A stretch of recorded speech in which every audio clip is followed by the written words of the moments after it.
So here's the Hobby King X650 quadcopter. Probably a couple weeks out from flying because I need a harness that fried today, but anyhow, you can see it has the self-tightening motors and the carbon fiber self-tightening props.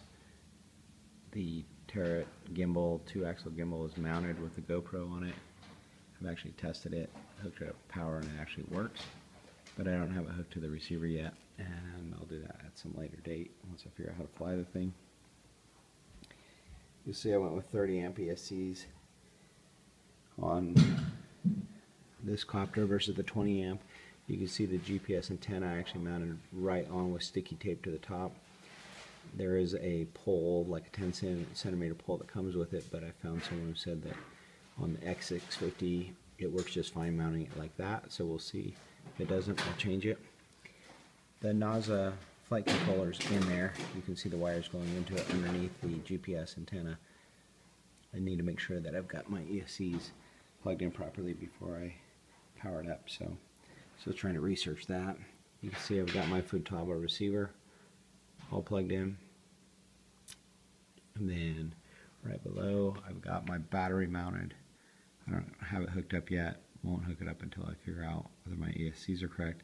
Plus, I need to find a power harness to hook into my balancing plug right there, because with the NASA, it has a power management unit right here, and there are 2 wires coming out of the power management unit, and those have to be plugged in the battery as well. So I've ordered some plugs for that. I think they're JST plugs that will then plug into a power harness.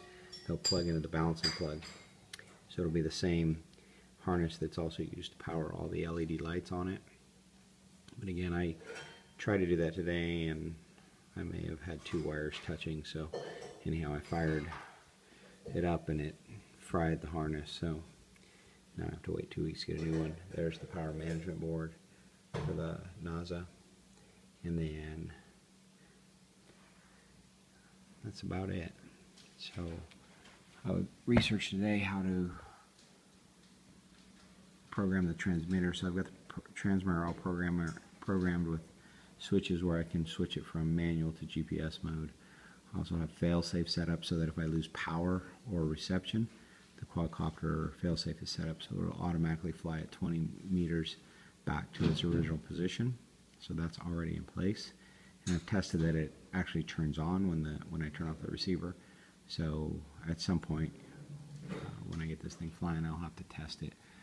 I also hooked up some other switches where I can do like a position hold, where I can have the drone will hover and fly in a circle at a set point, and then I can operate the GoPro and the camera. So anyhow, this is where it's at. I guess all it's waiting for is the harness so I can hook up the power management unit, for me just to verify that I've got those ESCs plugged in properly, and then at that point I can actually turn on the motors, make sure that they're spinning in the correct direction, and then eventually take it out for a test flight. So that's it.